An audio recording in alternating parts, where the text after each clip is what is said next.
La demanda de educación, su significado. El alza de la demanda de educación constituye un fenómeno moderno que ha tomado amplitud considerable. Es como si para la conciencia colectiva, un gran número de problemas fundamentales solo pudieran encontrar solución mediante la recurrencia sistemática a la educación de los hombres. La demanda de educación se define como el sentimiento de la necesidad imperiosa de responder a situaciones radicalmente nuevas, ignoradas por generaciones anteriores. La utopía de ayer se convierte en fundada esperanza.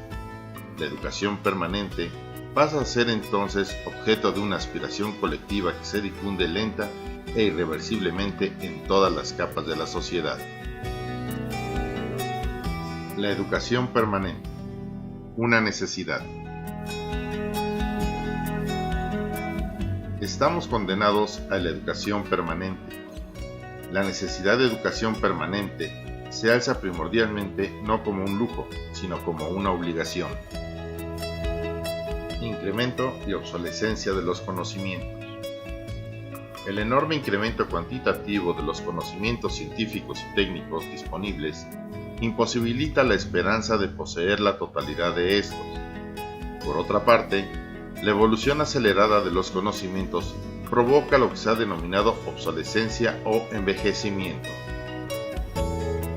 Un aprendizaje permanente exige a la vez aprender y aprender a aprender. El crecimiento económico.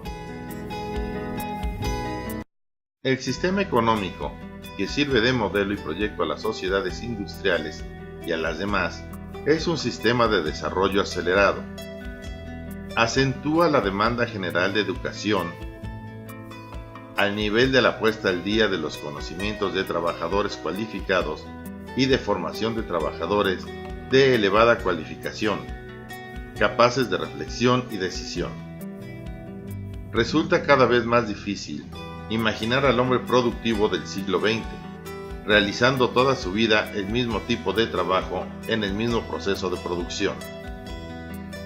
La movilidad vertical y horizontal se convierte en fenómeno constante e inevitable en las sociedades industrializadas.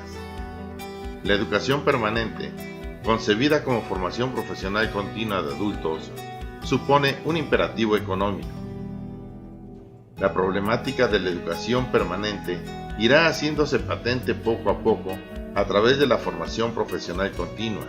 En ella se encuentran sus posibilidades. La extensión del ocio. Nuestra sociedad escuchará más, sin duda, la apelación imperiosa del mundo económico a la formación profesional continua de adultos, que la necesidad de educar a los trabajadores para el manejo del tiempo de no producción o tiempo de ocio. Estamos asistiendo a una disminución progresiva y tal vez irreversible de la duración del trabajo, debido a la racionalización de la producción y sobre todo a la presión de los trabajadores. El tiempo disponible podría configurarse como una existencia liberada de los lazos del trabajo, en la que cada uno tendría la posibilidad de hacer y hacerse según sus gustos y aspiraciones. Tiempo de recreación y autocreación, en que el hombre podría acceder a la plenitud de la existencia. El ocio depende estrechamente de las condiciones de trabajo, al mismo tiempo que de una determinada educación para su ejercicio. A un trabajo embrutecedor y despersonalizado corresponde un ocio pasivo y consumista. Una infraeducación para el ocio implica el aburrimiento colectivo de los fines de semana y las vacaciones, y a través de esto, el extendido deseo de matar el tiempo a cualquier precio. La educación permanente representa una exigencia de nuestras sociedades industriales y urbanas.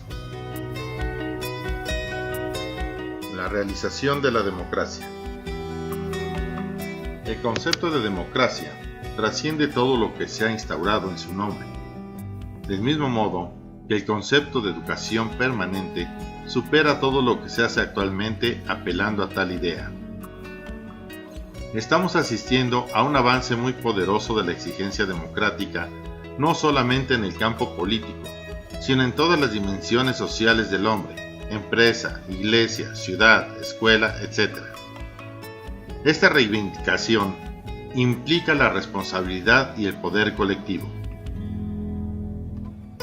Desarrollo prodigioso del conocimiento, crecimiento económico, extensión del ocio, exigencias democráticas, son otras tantas conquistas sobre nuestra condición humana, conjunto de problemas nuevos, de obstáculos e inadaptaciones diversas, a menos que nos decidamos a utilizar la verdadera arma absoluta, la educación.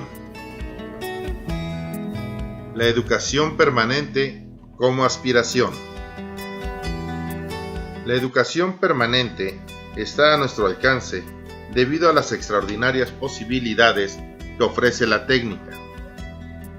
Los descubrimientos tecnológicos ocurridos en el último siglo pueden llegar a tener una profunda repercusión sobre los sistemas educativos. Todos los que conciernen al progreso de los medios de comunicación e información, radio, televisión, cine, reproducción del sonido en disco o en cinta magnética, pueden modificar radicalmente el acceso al conocimiento. La utilización de todas estas técnicas es ya real, pero ridículamente escasa en función de lo que podría llegar a ser. La opacidad de nuestro entorno se acrecienta con la multiplicidad de informaciones que nos asaltan diariamente y la potencia de los medios que se ponen en práctica. La percepción del mundo no cesa de ampliarse y henchirse, pero también de volverse cada vez más compleja. Un acontecimiento suscita otro, y este actualismo impone reacciones inmediatas particularmente afectivas. La información no podrá desempeñar un papel constructivo si no se ve acompañada de un trabajo de formación. La comprensión, interpretación, asimilación y utilización de los mensajes recibidos exigen de cada uno el aprendizaje de los diversos lenguajes, el hábito del desciframiento y, por encima de todo, el desarrollo del espíritu crítico. Solo puede darse adaptación si existe equilibrio entre el ser vivo y su medio. Para el hombre, el equilibrio se ha roto poniéndose incesantemente en tela de juicio en función de la transformación cada vez más rápida de su mundo. Carentes de empeño para pensar el universo tal como se transforma, los hombres se vuelven progresivamente ajenos al ámbito en que viven. No reconocen ya la decoración de su existencia, acabando por no reconocerse a sí mismos ni comprender a las generaciones posteriores, que les dan la impresión de perderse en el infinito. La necesidad de educación no es solamente intención de conocer y comprender, sino de reequilibrarse, volviendo a entrar en contacto con las restantes generaciones. Ante la desaparición de los dogmas y la multiplicidad de credos, el individuo experimenta las tentaciones del escepticismo, la resignación, la intolerancia agresiva o el estímulo para buscar por sí mismo algo que dé sentido a su existencia. Es esta la raíz más profunda de la demanda de la educación. La exigencia de educación cubre significados diferentes. Expresa acertadamente la situación del hombre moderno que se aferra a la educación permanente si no quiere vivir progresivamente inadaptado en un mundo cada vez más absurdo. El modelo educación permanente es un mito moderno, de resonancias profundas más que una idea clara y distinta.